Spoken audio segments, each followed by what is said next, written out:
Have you ever believed that you have a competitor? No.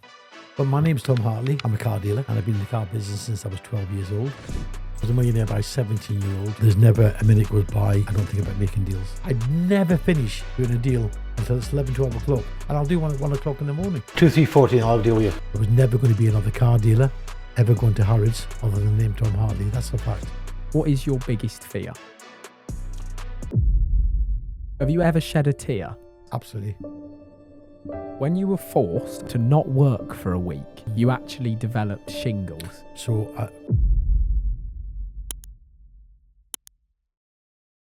Tom, many people refer to you as the Godfather of the automotive industry, the best deal maker in history. But in your own words, who are you and what do you do? well, my name's Tom Hartley and I'm a car dealer. And I've been in the car business since I was 12 years old, back in Scotland, Glasgow in fact. And I'm just a grafter.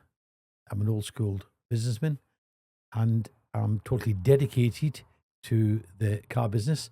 In fact, I'm going to say on record, I don't think there's another person who's given more of their life to the car business than Tom Hartley. Which is where your phone pings off because there's never not a deal to be done. Sorry, I'll turn it off. Okay. I think that actually 24/7. shows that it's non-stop 24/7, this life, isn't it? You know, I'm often quoted, I'm very lucky I've got a fantastic wife who understands what business means to me, but there's never a minute goes by in any part of the day I don't think about making deals. You've appeared on a number of podcasts on the internet since podcasts became about in the last 10 years. And I do want to try something a little bit different today. I want to get into that emotional side of you, really see how you tick, what goes on inside that head. And I'm going to kick it off with 5 words, just individual words. And I'd love you to choose the word that resonates and means the most to you. So number 1 is estate, then money, reputation, monarchy, and legacy. Which word would you choose from those 5? Without doubt, reputation. Legacy is very important, I came very close to it, but legacy happens after reputation, because without reputation, you don't have a legacy. In your head, it's probably very easy for you to understand how you built a reputation as a teenager selling cars. It was just what you did. It's just who you become. And you taught that, which comes onto the word legacy, to your children growing up as well. Right. How do you build a reputation in your teenage years selling cars and not just get someone that's 45 or 50 thinking, I'm not buying a car off this teenager? How do you push past that in your earliest years? That's a good question, Ben. And when you talk about podcasts, you must remember the name Tom Hartley has been featured on every international TV station, CNN News America, Bloomberg, BBC, and I feel honoured, never mind you, about doing this podcast with you because I know you're the best of the business. I know you do a good job. And you also know how long have you been trying to meet up with me. It's very difficult to pinpoint me down. But I'm just as honoured to do this interview with you as you've just said with me. And the answer to that question is quite simple. Back in the 70s, it was much different than it is nowadays. When I started off in the 70s, I sold my first car when I was age 12. It was a Range Rover. And I bought it from a relative called Billy Barty, who was a friend of my father's and a relative to the family. And I sold it to another relative who I knew wanted one. So, I married a deal, you could say, called brokerage nowadays. Back in them days, it was just putting a deal together.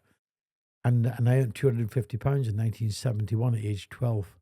Colossal amount of money back then. What would that be the equivalent of today, just for context? 25,000. Wow. 25,000. What did your dad think of that? Well, my father was, although he was in the carpet business, and my story isn't really rags to riches, although I wasn't born with a silver spoon in my mouth, nor was my children. We were born with plastic spoons in our mouth, and we're taught the value of money. Very important. Very, very, very important. And my father could see I had a natural gift to put deals together because I learned that from the carpet shop. When they had the carpet businesses, I used to sell carpets at age 8, 9, 10-year-old. I used to communicate with adults. So I used to look at them in the eyes and I'd have a conversation with them. And they come to buy a carpet at my father's carpet shop. And my mother would be doing business. I'd watch her talk. I'd watch my father talk.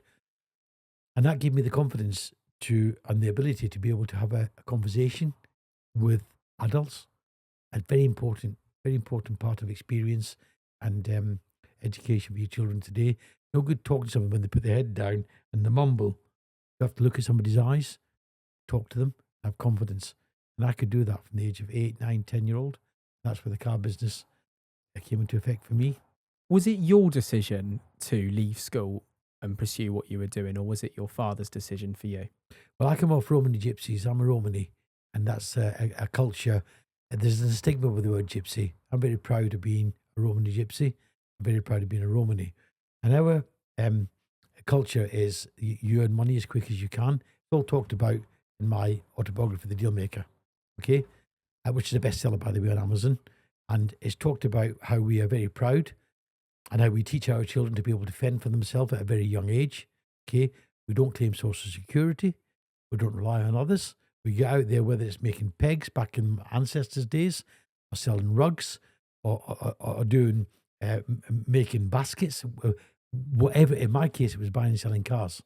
So it sort of established or got involved in being a bigger area in things from pegs to 300 years ago to now selling cars back in my time in the 70s. And so my father, like me, his father, would have him selling carpets at a very young age and learning how to negotiate and do business and get money at the back of a van in the 1950s, literally at the back of a van. If making money and making money quick was something that meant the world to you, was it a goal of yours before you were 17 to become a millionaire? Was that like a point that you wanted to get to as a goal or a target? I was in a hurry to get where I wanted to be in my life, and I broke a lot of rules. Okay, I broke rules that I wouldn't be asking guys who are watching this podcast to do today.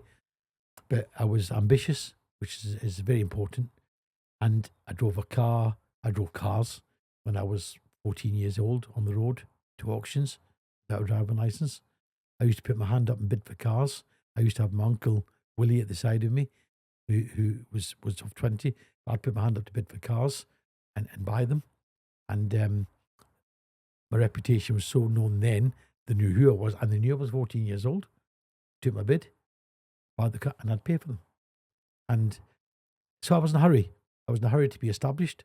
I was in a hurry to make money, because at that time, money was everything. Nowadays, it isn't. Nowadays, later in my life, it's about meeting people. I'm a people's person. But of course, the money will come naturally. But back in my earlier days, it was getting to where I wanted to be very quickly, established and getting rich. One of my favourite numbers, in fact, my favourite number in the world, and it's not going to make sense to most people straight away, but it's £2,739.72. Do you have any idea why that could be my favourite number in the world? I don't, I'm sorry, no. Because if you times that by 365 days, you get 1 million. And I think 1 million's actually the coolest number in the world. But what that £2,739.72 does for me is it makes the idea of 1 million so much more achievable. And it breaks it down into a chunk that you think, you know what, I could do that when you start to do a £10,000 deal at work or a £20,000 deal at work. And you divide it down and you end up believing, do you know what, I could make £2,739.72 in my own pocket every week, and then maybe twice a week, and maybe then 7 days a week. In your life, you've hit so many amazing achievements and goals. This showroom behind us, for one of them, I actually remember when you were building it, opening the store in Harrods, which we'll go on to talk about later. Do you almost do what I've just suggested there over such a long period of time? Visualize the goal and break it down to think, how do I get there? Well, without sounding very boastful or blowing at my own arse, I was a self-made millionaire in 1979, again on record, UK businessman at such a young age. I think I was 17 at the time. And then making money was everything. And becoming a millionaire at age 17 in 1979 was pretty cool. Unless you were an Arab or a rock star or a film star, there weren't many, if any, businessmen or millionaires at 17 years old in 1979. I promise you. Do your research, check it out. Unless inherited it when the pools in them days it was called, Littlewoods Pools, weren't millionaires. So that's something that I carry with a lot of thought and a lot of pride. And it's very important. And nowadays, the money situation, and I'm in a position I can say that, I don't do what I do today for money. I do what I do today because I enjoy it. I enjoy meeting people. I enjoy meeting different cultures. I enjoy doing businesses all over the world with cars in all parts of the world. And as you said, we'll talk about it later, the Harrods collaboration was a very special. There was nobody other than Tom Hartley ever going into Harrods, I promise you. There was no other name other than Tom Hartley that was going into Harrods. How do you stay grounded below 20 years old, becoming a millionaire, which was worth so much more back then? How do you stay 2 feet on the ground? Because people say you only learn by doing. There's only so much learning you can have when you do something for the first time. So what did you stay grounded, or did you have to learn some lessons?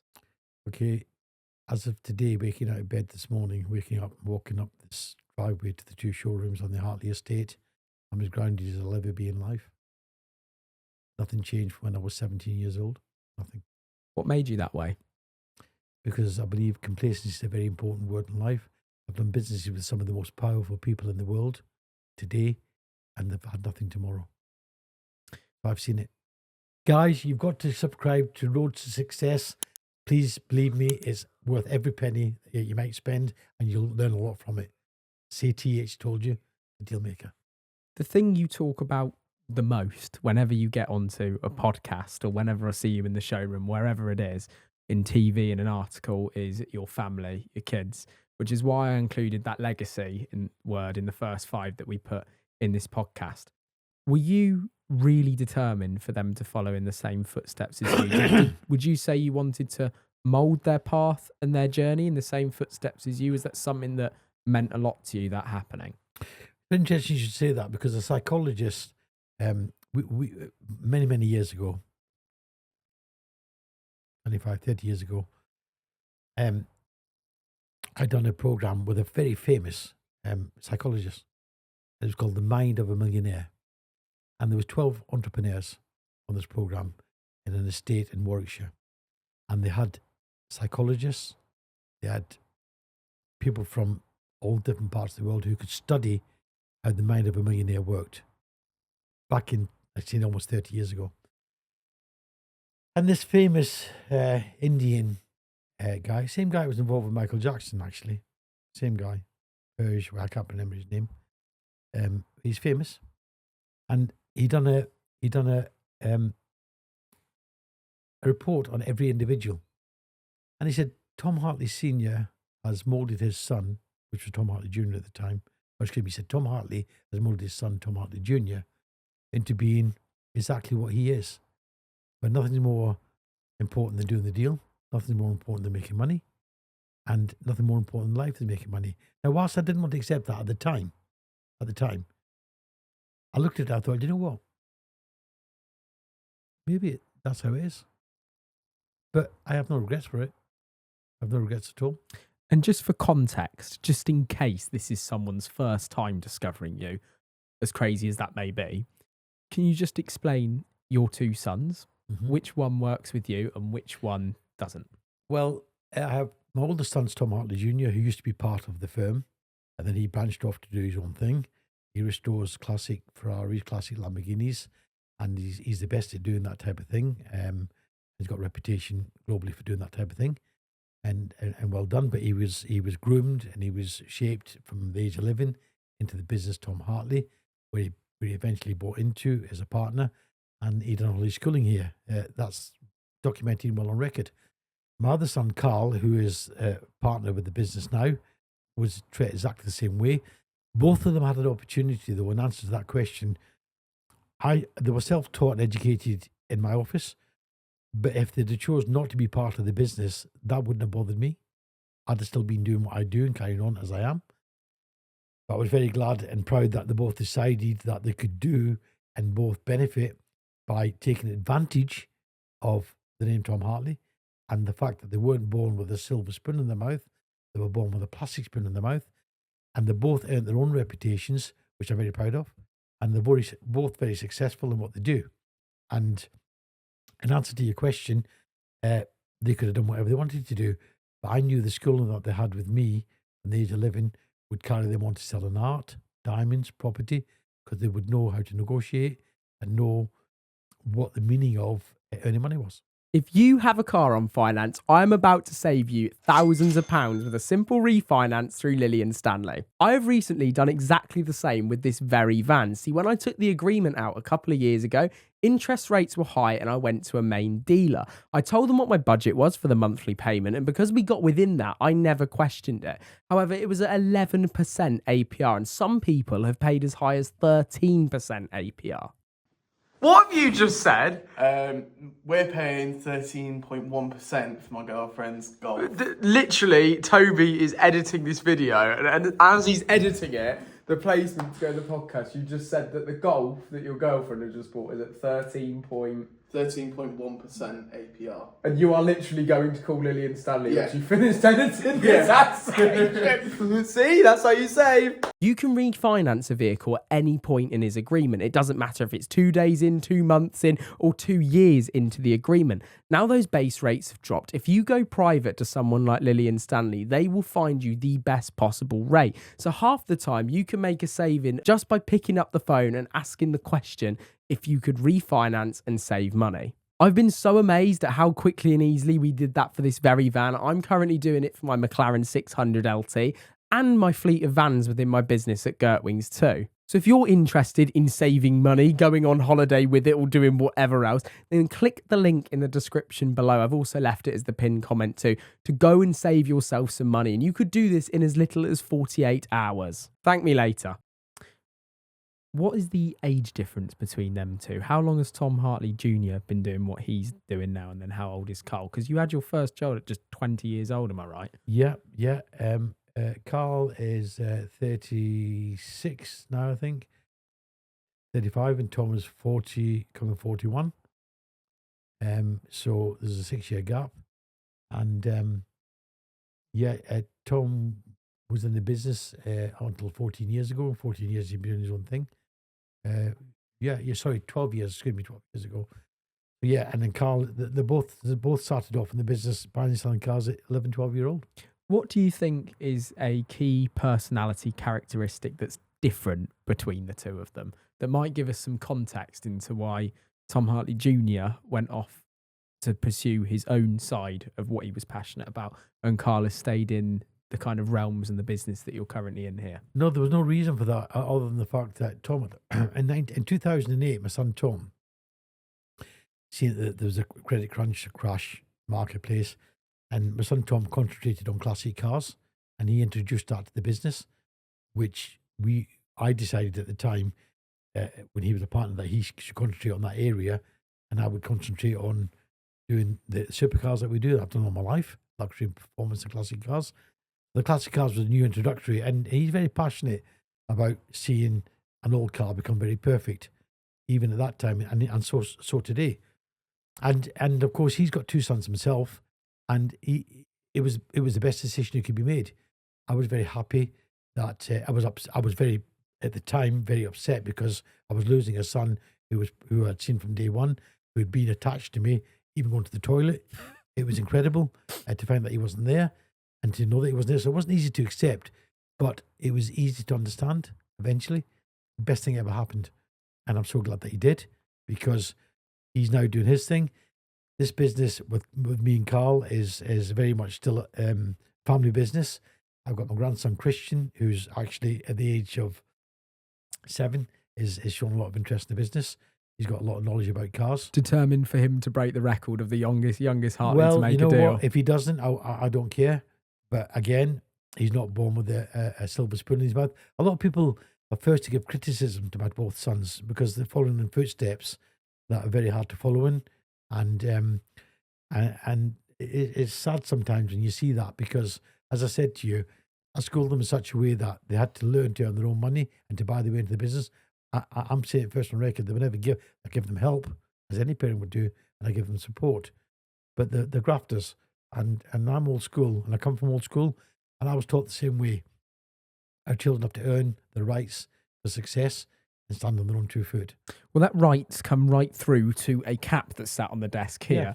Because something that's not been in the business for 50 years is social media. And I first heard you use the term lazy bastard many times over on social media before. So how passionate are you about seeing people work hard? And is it difficult when you have to employ people to accept that some won't put in the same as what you do?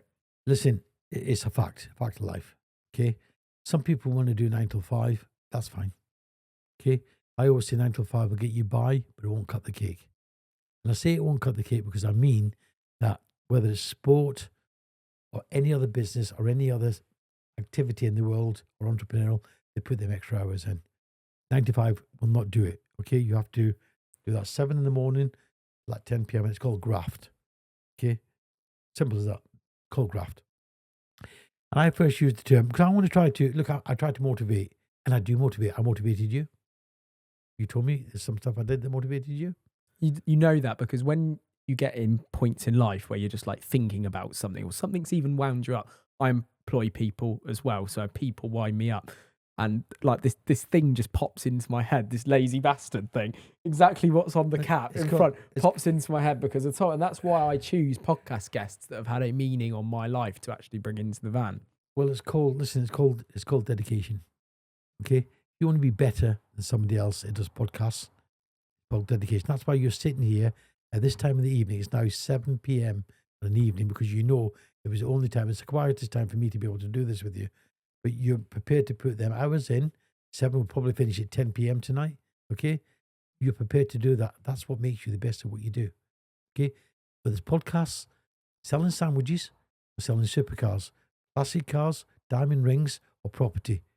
If you're prepared to put the hours in, not be a lazy bastard, which means I lie in bed all day and then start moaning, I ain't got any money. You've not got any money because you're lying in bed and you're a lazy bastard. That's the type of people I'm talking to. And also the type of person that looks at me and says, all right for you. All right for me. All right for me. Fuck, I've given my life to the car business. I love what I do. I got up every morning at 7 o'clock.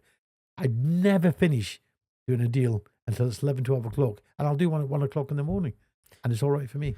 Does the word competitive also play into that? On a scale of 0 to 10, you play a lot of golf. You talk your son's a lot of golf. How competitive are you on a scale of 0 to 10? Well, if you want to be successful in business, you would be very competitive. So with sons that also do what you do, are you competitive with them? Well, Carl's my partner, and my son Tom goes to a different marketplace to an extent. So I really don't care. It's a big enough marketplace. To an extent, but today I want to get inside your head and ask things that people may dodge around some of the time. That's so, fine. For example, if I see a Ferrari sat in the showroom here, I think you've sold God knows how many of them now. I know it was 12 2 years ago. More than anybody. My dream car, by the way. Yeah. But I see a Ferrari pop up for sale at Tom Hartley Jr. Is that not like it's not the same business, so it can't be a conflict of interest? But does that ever create any friction? Absolutely not. I don't care. Have you got two different customer bases, or sometimes does one of you get a customer that you think, hang on, I could have had him? Is there any of that? Listen, money. It's not all about money for me today. It's about reputation, what I've achieved in my life, and it's a big enough marketplace out there to sell another Ferrari to somebody else. It really doesn't bother me. Your son, it doesn't bother me if it implies my son. It would to an outsider. That's the difference. Over your period in business, are you always fascinated, or have been maybe when you're on your initial climb, by just how much wealth there actually is in the world and out there, and how many incredible people there are? We deal with we deal with probably the most super rich people in the world, and we've got clients that are royalty, foreign royalty, and you must remember I've been dealing with this sort of clientele since I was a teenager, when other car dealers didn't, and for me it's a way of life. What I do. The reason I wanted to include the word monarchy in that top 5 words is because I know that you've dealt with royalty, and I know that you're very passionate towards the monarchy. A recent survey has revealed that the monarchy, only 54% of the public now have support. It's nearly only 50% of the UK for the royals and the monarchy. No doubt you're going to get a world of different clients and customers pass through this showroom. And when I speak to you, you talk so directly, so on it, and you have such strong morals and beliefs. Absolutely no other way. Have you ever struggled to sell a car to someone or not sold a car to someone because they share a different view on something you're really passionate about? No, when people buy from Tom Hartley, they buy from the brand. Because it is a brand. It's the first car dealer brand. Not talking about franchise dealers. Talking about a car dealer. It's the first car dealer brand in the UK, by far. We talked earlier about Harrods. Harrods were never having any other car dealer in Harrods other than Tom Hartley. That's a fact. And it demonstrated, and it was a testament to the name Tom Hartley and what the brand stands for. And that really was, you could say, just reminding Johnny Come Latelys who Tom Hartley is. But because I follow your social media, which is why I know about Lazy Bastard and why I see everything that goes on, I know how passionate you are about what I just told you. So does it upset you that the world is changing in that way? Because you've been in this business and just watching the world for 50 years now as a career. 52. 52 years. In the car business. When 7 days a week, 365 days a year. When I speak about Lazy Bastards and people's view on the world, has that got worse over that period of time? Yeah. I love social media. I love social media because it brings the world together. It brings people to you that you wouldn't bring to you so quickly in registering who you are, what you do. It's also got it's down with idiots that are on there who are jealous bastards. Okay? The lazy bastard thing is about trying to help youngsters say, you know what? Guy's right. And tell them, you know what I mean? I get hundreds of emails a month from people telling me how I've helped them in life. In fact, you told me yourself, as I said earlier, the things I've done that have inspired you. And that's where I get my satisfaction today. I'm giving back the community, what the community's given me from hard work and dedication. And I lecture to schools all over the UK, predominantly in Derbyshire, once a month from here. Repton School, which is one of the most famous schools in Europe. Local schools where my kids went to, there's normal schools. And the children come here and they go away with a dream. And that's what's fantastic for me.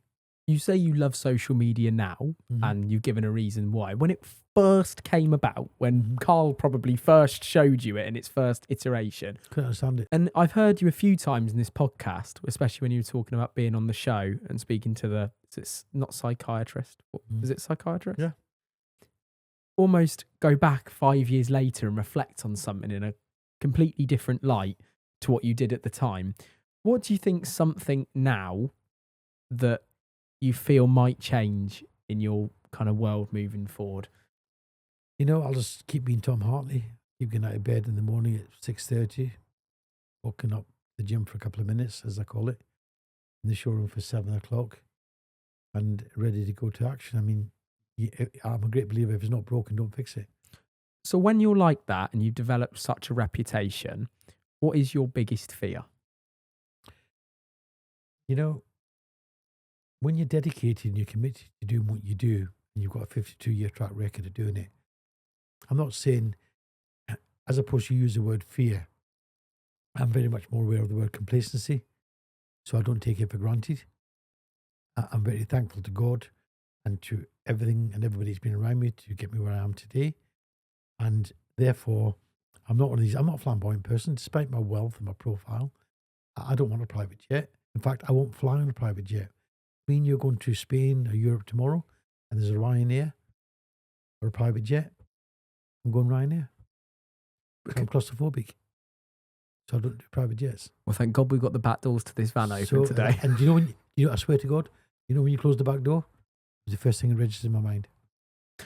Well, there's plenty of space out there in that gorgeous showroom, unlike the space that was available in Harrods. And I want this section of the podcast to be about that, because as you mentioned, no one has ever brought a supercar brand into Harrods. No. Talk me through that story from the moment of conceptualization. Like, when did you first vision that as a thing? Nothing at all to do with me or Carl. Harrods reached out to us, one of the directors, who's a gentleman, and he said, believe it or not, contacted one of my PAs through LinkedIn and asked who takes care of the PR for Tom Hartley. She said Tom Hartley takes care of the PR for Tom Hartley. And so he booked a Zoom call with me, and he said, we have a plan. We'd love to see you or collaborate with you inside the store of Harrods. And I told him I had the idea 15 years ago, and it all just dissolved. And the next thing you know, we made history.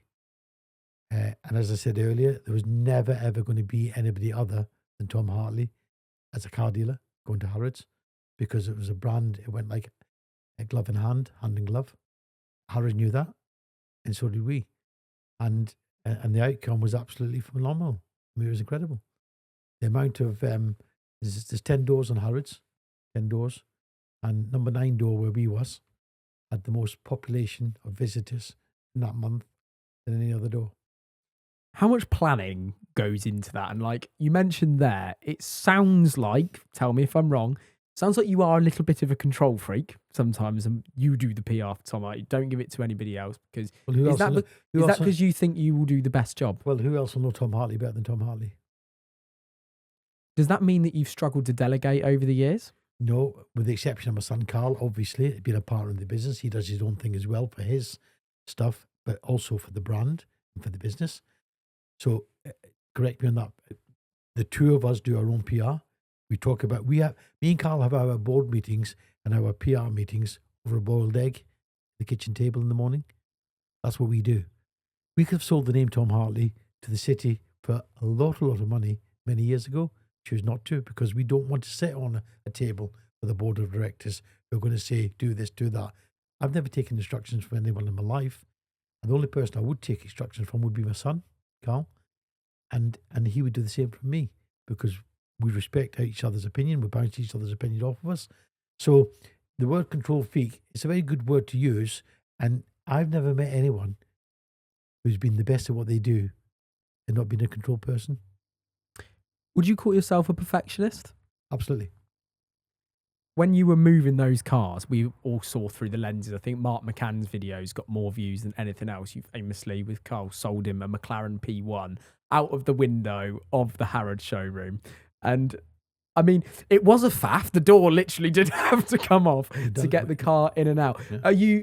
You're not still in Harrods, right? Was it a placement, like a period of time that you're in that spot? We were in there for the month of March, and we have online with Harrods. If you want to buy a luxury performance or classic car and you choose to buy it through Harrods from Tom Hartley, you can buy your car from Harrods. Would the logistics of keeping a store in Harrods just become too challenging over time to maintain? No, we've got a great relationship with Harrods. As I said, they were very happy with the collaboration. It brought them a lot of new business.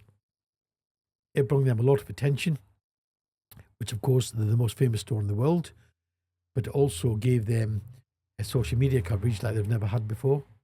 And as I said, again, I'll say it one more time, there was never going to be another car dealer ever going to Harrods other than the name Tom Hartley. That's a fact. I think Harrods would be first to say that. Would you say that that was the most meaningful day in your journey so far? No, it was very important. It's very up there.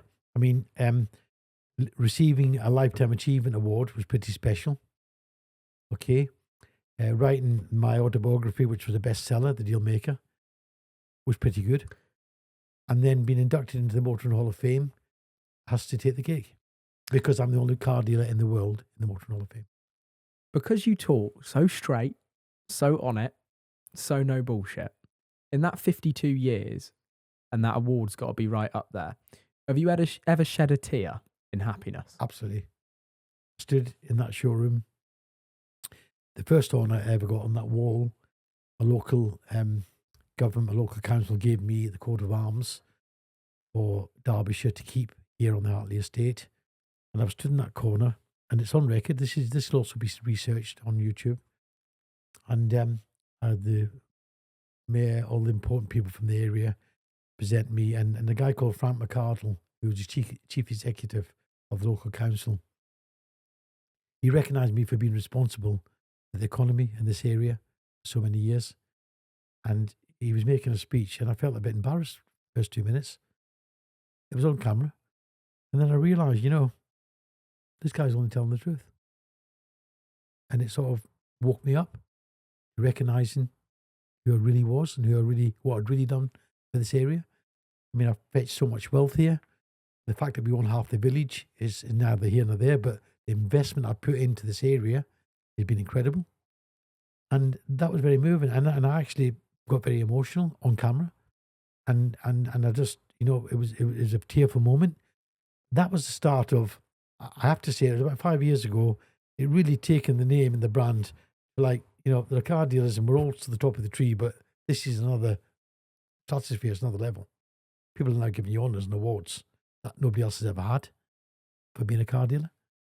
And then came my autobiography, then came the Lifetime Achievement Award, and then came, the last thing was the Motor and Hall of Fame, and then Harrods. Things like that are things that show me somebody else who's done something similar, show me somebody else who's achieved something similar. There isn't. No disrespect to these new Johnny-come-latelys and these people who want to call themselves the deal maker. Only one deal maker in the car business. Going to challenge you because you used a word 10 minutes ago, complacency. If you think like that, what's to stop you being complacent to someone that is really working hard somewhere else? Good luck to them. I haven't got a problem with that. Have Not you going to change what I'm going to do. have you ever in that 52 years believed that you have a competitor? No, never. And not today. Put that on record. Never.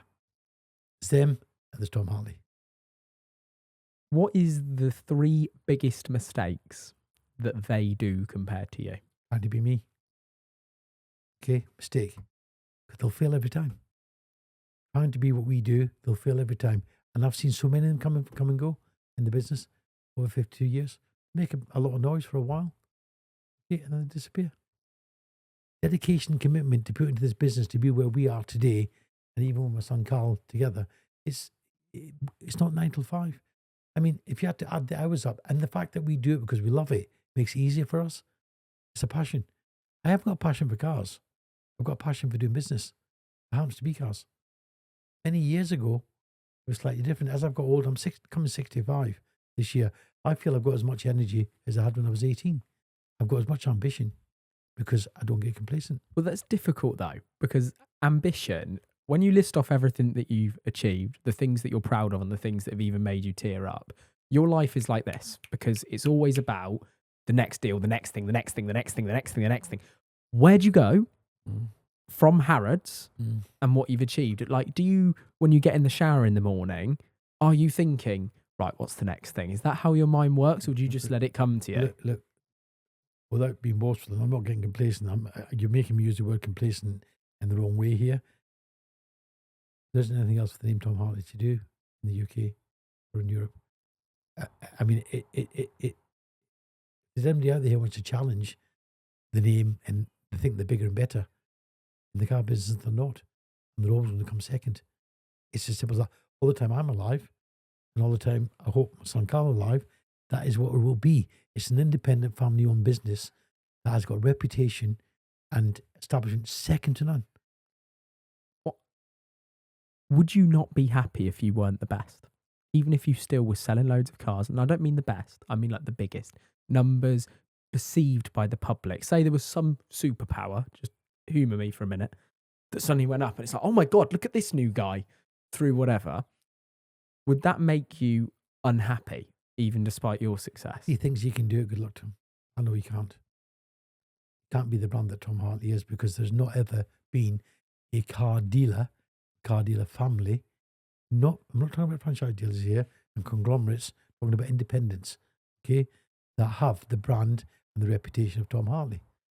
Talking about independence, we spoke about Ferrari briefly, LaFerrari being my favourite car of all time. But it's my favourite car, believe it or not. Well, you were stood on stage at Geneva when it was launched, right? Yeah. And am I right in saying Ferrari themselves actually kicked you off stage or removed you off stage? They didn't kick me off stage. And what happened was me and my son Carl were on the launch, on the stand on the launch, and I was taken there by the Sunday Times as part of a report. And so I had my credentials to be on the stand and to represent Sunday, and it could have been the Sun newspaper at the time as well. And I got a tap on the shoulder. I'm not going to name the guy from Ferrari UK. And he said, Tom, the CEO of Ferrari have asked if you would mind not being present on the launch of the car on the stand. I said, well, you know, out of respect for the brand, I'm going to give him his request. And I'm going to, I don't have to, I said. I could actually stand my ground. There's no reason why I should leave. But because I like the brand so much and respect you guys, I'm actually going to walk off the stand, let you do your launch. But you can also go back and tell them that we will have the first LaFerrari in the UK for sale. For that statement. Why would that annoy them?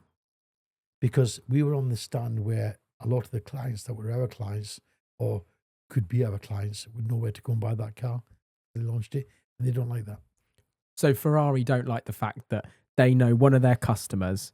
Is that because they want either that? sell the car to us or buy the car from us. But there always is someone that's ready to sell that build and slot. by the way, there was the guy on the stand sold us a car.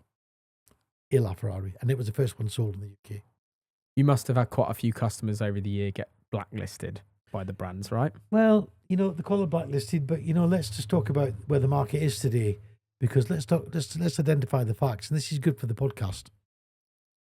I'm not going to use the word blackmail, but there's a certain situation going on with main dealers. They're making guys buy cars that are not so desirable. Okay, let's call it this and this. And you said I speak direct, well, I'm speaking to you direct now. And for those of you who don't know what actually goes on, this is what goes on. They buy less desirable Ferraris and they promise them a more desirable Ferrari. So they're robbing Peter to pay Paul, because the car they're buying is going to lose £100,000 or £200,000 or maybe £300,000. And what premium they might get on the desirable one is washed out. So you may as well just buy the car with the Absolutely. premium. So how do these people fall for it? Do they just fall into the trap of going in the main dealer and maybe being looked after and liking to someone? I said the word blackmail. I don't, you know, I said to you earlier about being black market. The black market, to me, it's supply and demand, not black market. Blackmail, it's not quite like blackmail, but it's the same thing over a barrel. If you buy this, we'll give you this. Well, what do you call that? Unless you buy 3 of these that we can't sell and we're going to lose 100,000, we'll let you have one of them. Is that a fair market? No. I don't think so. It's mad because videos like this on the internet about how Porsche are doing a similar thing and Ferrari, they're becoming like, they're gaining more and more and more traction. But has this been a problem that's kind of gone on in the last 3 to 5 years more so than anything else? 10 or 15 years. Do you think it will go bang? Well, everything goes up and come down. We're in the marketplaces now. I never like to use excuses. People talk about business being in a recession and a bad market. There's never a bad market. The only thing that dictates the market is the price. Okay? Because there'll always be one man's meat is another man's poison. It's a fact. You'll never get 2 people say, oh, that's great. Never. Peter will say one thing, Paul will say another. That's a fact of life. If you've been in business long enough, that's exactly what you experience. That's exactly what you see. And that's how you understand it. Simple as that. People get blackmailed on the cars probably because they love them. They form like an emotional connection to the cars. Now, I know you are the deal maker and I know anything is for sale that is in that showroom. I started that market. I started that position. I started that situation where people getting blacklisted. I was 16 years old. I walked into Mayfair showroom to pick up a Mercedes-Benz SL with a guy I'd known very well who'd ordered one. 16 years old. And the guy called him in his office. He said, can I speak to you a second? I said, yeah. It's that guy you've got with him. He says, Tom Hartley. I said, yes, so what? He said, I'm sorry, you can't have the car. What do you mean? So you got Tom Hartley with you. You're going to say 16 years old it was. How many years ago that was? 40 years ago. 43 years ago. And he walked out. He said, I can't. Now, I had bought the car, by the way. I was buying the car from him. He said, he won't let me have the car. So why? He said, because he said, you're with me. Really? Yeah. What was the problem with that though? Why have they got a problem if they're getting their markup and selling the car to you with then you purchasing the vehicle afterwards? Back in them days, I was the first person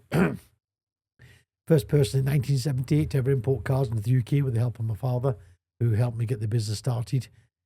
And I was importing I was importing Mercedes, BMW and Porsche cars. When even at your age, you wouldn't understand what I'm saying. I was making a fortune just out of currency. You would get 4.8 Deutschmarks to the pound. I used to do shipping containers. So I was fetching cars in at the time, 10 or 15 cars a week, 16 years old, 17 years old. and selling them to Mercedes-Benz dealers, making a profit. Is that possible to do now? No, because they created, because of me, type approval number was created, and it stopped people importing more than one car per person. That's a fact. But you, And it put me out of business. what is also a fact is that you understand your customers and why they want to buy these cars. Just like I said a minute ago, I love a LaFerrari. You love a LaFerrari. So there's some kind in there, in that hard skull, there is some kind of emotional connection to that car. Yet everything on the estate is always for sale if it's a car, right? The only thing that's not for sale on this estate is my wife. Simple as that. That's a statement I always make as well. So even though cars have been such a massive part of your life, there's not one car that has ever passed through that you've thought, do you know what? I like that. In the same way that I play my round of golf, in the same way that I like that restaurant, I like that car and I'd like to have it around. Has that never been a thing that's been present in your recently, life? before we went into Harrods, we had an SP3 here, Daytona. Yep. That should have been the LaFerrari replacement. And we've sold 2 cars now, which is something more than anybody else has sold in the car business. 2 physical cars. And I said to my son Carl when we had the car here, I said, you know what, Carl, I like that car so much. If you don't mind, I might buy it out of the business and keep it. And he looked at me and said, Dad, don't do that. So why? It's because you won't use it. He said, and it'll mean nothing to you tomorrow. And as soon as somebody opens their mouth to buy it, you're going to sell it. He said, let's just move on. And he was 100% right, because he's seen me. But that car didn't get my attention as the LaFerrari did. And between them 2 cars, I have given a lot of consideration to being a car that I'd like to have kept and used myself. Was that the car that you first saw outside the Dorchester? Because I saw a reel of you trying to make a deal on an SP3 outside the Dorchester, and you seemed very, very passionate to get that deal done for the right price. Well, I got a phone call. I'm in London because we have an office in London, and I live in Knightsbridge. And I got a phone call, and it was from a Supercar Sport. He said, Tom, there's a SP3 Daytona outside Harrods. I said, really? And so happened, I knew the guy who owned the car. And he's a real gentleman. He's a well-known entrepreneur globally. And I walked straight up to him. And I said, do you want to sell this car? But remember, this is where I'd done this when I was a teenager. I used to stop people on the street. When Top Gear filmed me back in the 80s, I was the first independent person, car dealer to be on Top Gear. So I was doing what I've always done. And the same similar story happened when I was interviewed with them back in the 80s. I walked up to the guy and said, do you want to sell this car? He said, no, so I'll give you $4 million for it. And he went, I did get a from him. And he said, not enough. Is that where the tiger instinct comes out? When you see that in your, is that like weakness? Is that like, foot's in the door, like the bailiff, the debt collector, I'm in the door. Well, the fact that he just paid $2 million for it and I'd offered him 4, it was double bubble. You could see he was getting 100% return on his money. Normally does the deal for a lot of people. This guy had that much money, it wasn't important. So how do you do a deal with someone that has so much money that it's not important? Well, you don't. It doesn't happen.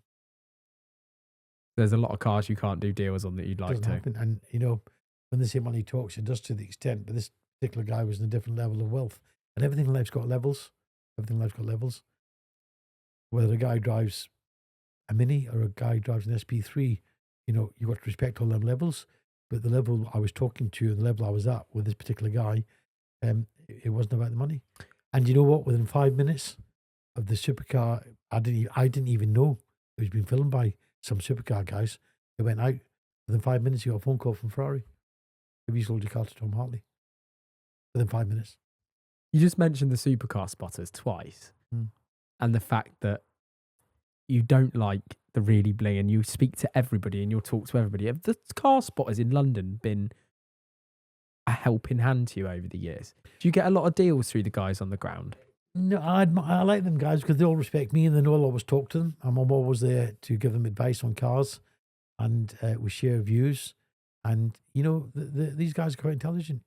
They know the cars, they know what's rare, know what's short of supply. And like I say, I think I know most of them in London. And a couple of them have worked their way up now and earned enough money doing what they're doing that they're actually in their own supercars too. And most of them have been here. Horsepower Hunters has just got himself into an Aventador SV. Good luck at him. the TFJJ, Freddie, I think his name. Great He's guy. just got himself in a Great guy. 458, Yeah, great guy. I think it is. So And you had a 458? I did have a 458. Yeah. I had a 458 Spider. That was the first car that you guys ever bought off of me. Yeah. It was at a time in my life that was very difficult. And I learned that part of also the attraction of doing a deal with you is that I had the money in my account, no word of a lie, in 20 minutes. That was a long time. We had 20 minutes. Long time. But nevertheless, you were paid. You were paid instantly. Has that been something that's been a massive thing to install? So we spoke to Rob, who works for you as part of the sales team now, which means that you must have had to do some delegating to people other than your own bloodline. Well, we have quite a team here. You know, it's not about quantity for the Hartley estate, it's about quality. So we have probably 20 people on site that do the job of 40. And they all don't wear a badge. It says, this is what I do. They do what they need to do. And whether Rob has to help wipe the floor, clean a car, collect a car, deliver a car, buy a car, sell a car, that's what we do. Is it only, though, in recent years that you've brought other people into the selling process, or has that been a thing all along your story? Well, like yourself, when you phoned to sell your car, I think you wanted to talk to a member of the Hartley family. Right or wrong? Correct. So that's how it is. However, we can only speak to so many people, so many clients. But whoever they are, we have an input to any part of that deal, me or Carl. We have an input to that inquiry, to that purchaser, to that seller at some point of that deal. And that's what they respect. Whether it's a thank you for your business, I hope you're happy, or it's thank you for your inquiry. And Rob's our sales manager. He does a very good job. He's the head. We've got 2 junior salespeople. We have guys on the road that are self-employed in all different parts of the country. They only get paid on commission. So if they buy a car, they get paid a commission. They can't buy a car for somebody else. So it's much bigger out there than what people will imagine in here, but it's a tight ship. Your network and your black book is so strong. Your phone list must have literally thousands of contacts in it, and thousands of contacts from people who massively respect you and you've had an influence on, as much as their business has done to you as well, and things you've learned. But when you have that many people, that many core relationships, you typically start to get invited to lots of events and weddings and all these other things that come with being a personal brand.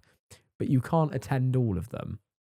You mentioned on another podcast what was really important to you was getting out, playing golf, relaxing for those couple of hours, breathing, having a glass of wine, going to a favourite restaurant. Is it a fine balance to keep a really strong relationship with some customers, but also there's a line that's just like, I can't go to that, but thank you for the invite? Like, is it a tough balance to still keep that friendliness and that business relationship? Do you know what I'm on about?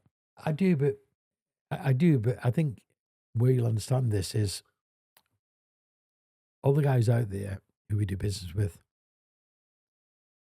they know everything about the Hartley brand. So they know how we take, they know what we do, and they know we're feet are on the ground, and we try to be as friendly as much as we can to a business level. So, we get invited to lots of places. Unfortunately, I can't make them all. Carl tries to make most of them, and I spend 50% of my time in London now. So from a Thursday to Monday, I'm in London 50% of the week. And before that, Carl will be in London. So we like ships in the night. Why is that? Is that where all the cars are? Is that where the business is to be 50% of done? our business is in London. Full stop. And you go there because it's better to be present in person than it is on Zoom? When I walk up and down London, or Carl walks up and down London, the showroom moves. It actually moves with us. So they know who we are. They know what we do. I use landmark places in London, such as 45 Park Lane's the most recent place, the Dorchester Hotel, the sister hotels. I hang out there like it's my home.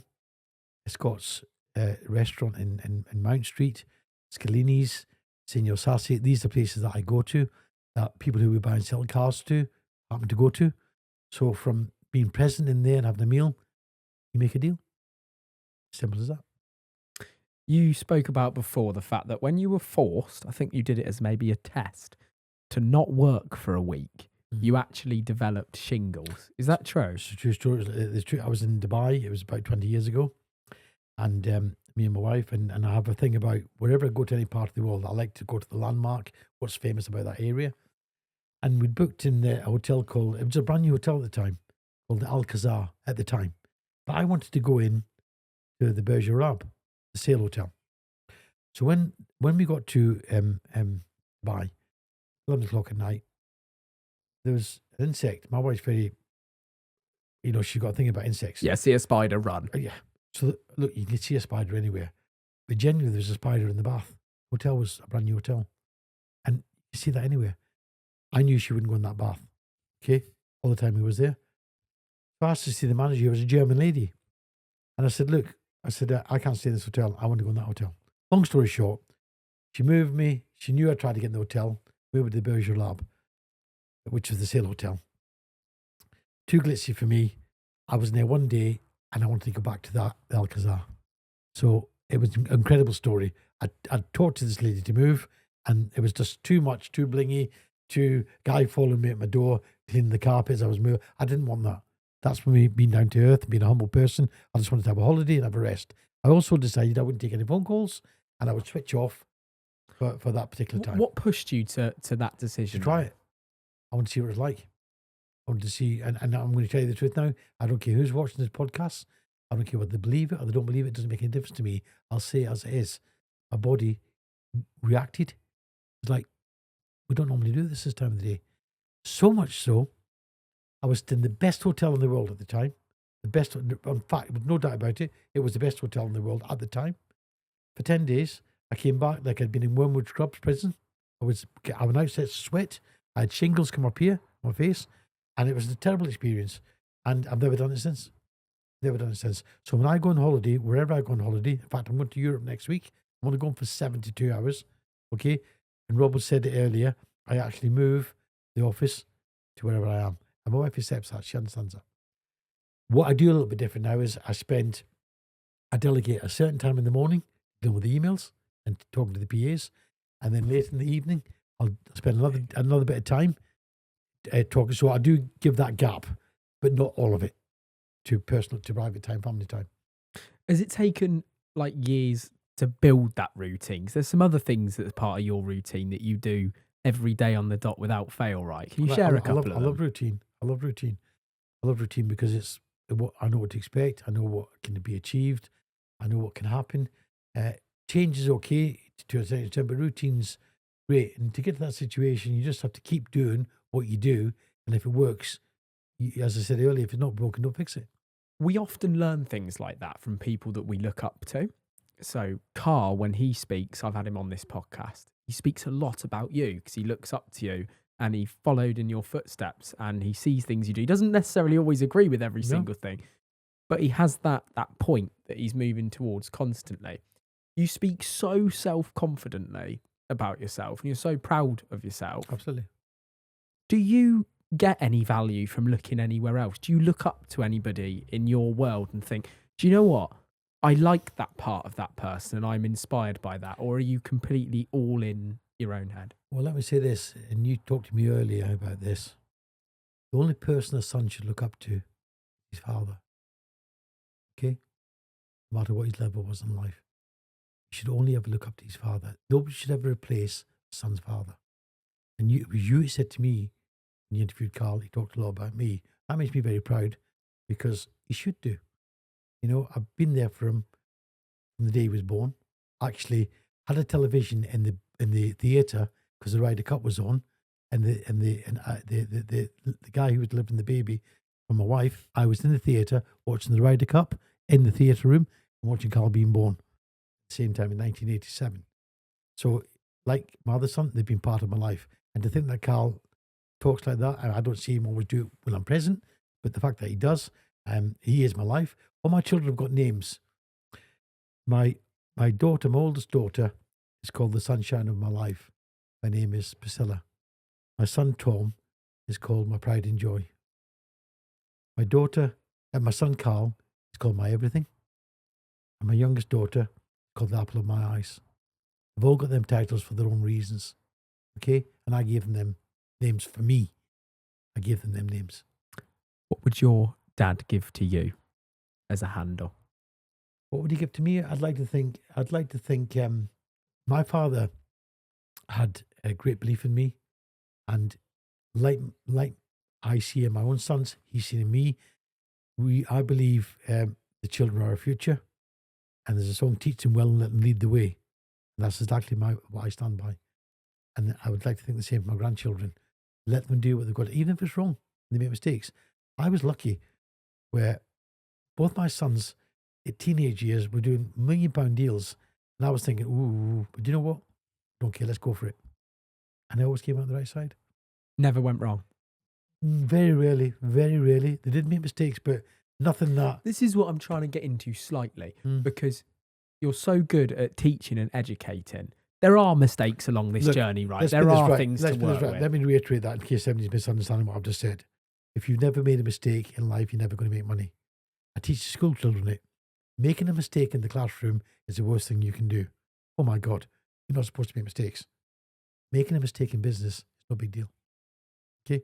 Because if you're making more right decisions than wrong decisions, the bottom balance line will show. And you've got to make wrong decisions to learn the right decisions. Simple as that. But in what point of your 52-year journey did you begin to think like that? Did you learn that? Well, when you lose £197,000 when you're 17 years old because of a technicality that I had put on me by BMW, Mercedes-Benz, Porsche cars, there were giants who said about this young kid, 17-year-old, because he was importing cars. Okay, then you know you made a mistake. But it wasn't a self-inflicted mistake. It was a mistake because you were too good at what you did. How would you have reacted to that back then versus how you'd react to that now? Okay, well, back then I had more than one problem. I had that financial problem. I developed an eye disease, which is called all in my autobiography, The Dealmaker. I developed a Coracoconus eye disease. I was close to having a nervous breakdown. The only person that lost money in that event was me. Clients got the deposits back that paid me, and it put me out of business. And I had to rebuild it all again. But you must remember, I was young enough. I'd been there, done it, and I knew I could do it again. And when I'd done it again, I'd done it 10 times better. You spoke about a lot of different TV shows and different programs and all kinds of PR that you've been involved with over the course of your life. Nobody's had more in the car business. There's a show that I'm not sure if you've been on it, but I'd love to see you on it, which is where they take a entrepreneur, a business owner, they take away all their money. I think sometimes they can keep their contact book. How fast do you think if you were reset to zero, you could make £1 million again? Very quickly. Very quickly. And is that because of all of the years that you've put into that contact book and list? One thing in life is very key. I don't know where we are in this interview, but to sum it all up is confidence, self-belief. Don't believe in yourself, okay? You have got the confidence, whatever you do. And you're prepared, again, I'll talk about the hours, the graft, the dedication, the commitment. That's what my life's about. And I'd have no problem. It wouldn't be as easy, but I'd have no problem having to do it all again. The bit that I can't leave this interview without talking about, I built a lake. Something that most people in their 20s don't do. And it's a lot of the reason that people discovered me on YouTube, because I filmed the whole thing. It fucking leaked. It was carnage. Had to fix it and do it. But the first person that I saw build a lake in their back garden wasn't actually in the fishing world. No. It was you. Yeah, and it wasn't built. It was natural. It was natural, believe it or not. It was natural. It was there. But you put the bridge over it. Yeah. I know. I phoned Carl up. But for talking about TV programs and PR and just interviews and magazines and all that stuff, it took me 25 years to work out. I used to wonder why they used to put a hose pipe on the tarmac driveway. And back in them times, they had the umbrella flashlight for hitting the car. And when the umbrella camera hit the car, it would show the distant lines of the car because of the wet road. So I said, Carl, you know what? I've got an idea. So I phoned I phoned the royal photographer, Arthur Edwards, and I had a discussion with him. What would a car look like in the middle of water? He said, well, how are you going to do that, Tom? I said, well, I've got an idea. It would look incredible. I phoned my son Carl. I said, Carl, I've got an idea. What's that, Dad? It's 3 o'clock in the morning. I got all my best ideas at 3 or 4 o'clock in the morning, all of them, even today. Best time in the world to get ideas. And I said, I think we can put a bridge in the water. I said, a couple of inches down and photograph. He said, Dad, he put the phone down. He said, no. He said, Dad, have you been drinking? I'd had a couple of drinks, but I wasn't drunk. I said, I've had a few drinks. He put the phone down on me. Next morning, I called the engineers in, told them what I wanted to do. He said, it'll cost you about 250,000. So I said to Carl, do you want to do it? He said, if you think it'll work, do it. First photographer photographed on there was Arthur Edwards, OBE, Royal Photographer. And I won't actually say his own words, but it was never seen nothing like it with this word on it, F word. And it was exactly what he said. Never seen nothing like it. And it's become iconic because, again, it was part of the legacy, part of a creation. I mean, this whole place here, you arrived today at the gates, the Hartley Estate, in a village in Overseal, okay? I made a statement on a podcast recently that I've been picked up on. More people arrive in helicopters than they do cars. Sorry, a lot of people arrive in helicopters as many as they do cars. So that's a fact. Whether anybody wants to criticise that, I'm sorry. There's a helipad out there. You've seen it. In fact, you've seen more than one helicopter arrive there. We've had 2 helicopters arrive there at the same time. That's what we do. And that's what separates us from everybody else.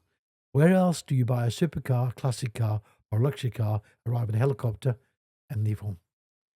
That idea that you had in 3 o'clock in the morning to put a suspended bridge 2 inches below the surface of the lake in your back garden, how fast did you then act to turn the idea into a reality? What was the timeline? Immediately, the first thing I did as I walked on the lake, because it was like saying I walked on water. And then, as I said to you, we called in. The first launch, it was all good timing because we had a LaFerrari, a 918, and a P1 McLaren on the lake at the same time.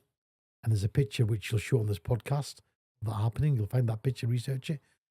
And it all was completed at the same time. We bought them 3 cars. 3 cars had never been on one address ever in the UK. 3 cars at the same time. That was the ultimate. And the first person that photographed that was Arthur Edwards. So that was how quickly that worked. From memory, it was October or September of that year. Do you have a deal that to you is the most meaningful deal you've ever done in your life? Marrying my wife. Best deal I've ever done. I think that's a perfect way of signing off this podcast. Thank you so much for an hour of your very precious time. I cannot believe you were capable of turning the phone off. I'm glad I can't see the shingles yet, but if it goes on much longer, I probably will. Tom, I'm going to leave a link to your book, The Dealmaker, in the description of this podcast, because no doubt people will be absolutely captivated by this point.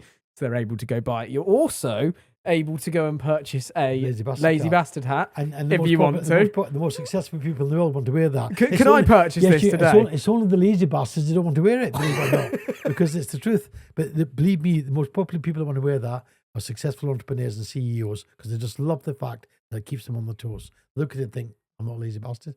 I wear the cap just to remind me. But you know what, Ben? And I mean this sincerely, and I don't blow wind out anybody's ass. I don't do any bullshit. I really enjoyed speaking to you. I like how you understand what Tom Hartley's about. The questions you've asked me, whether they're challenging or not, you had the answers. And that's what makes a good interview. You're a real person. Thank you so much as well for your time. I really appreciate it. Thank you very much. Thank you. Cheers.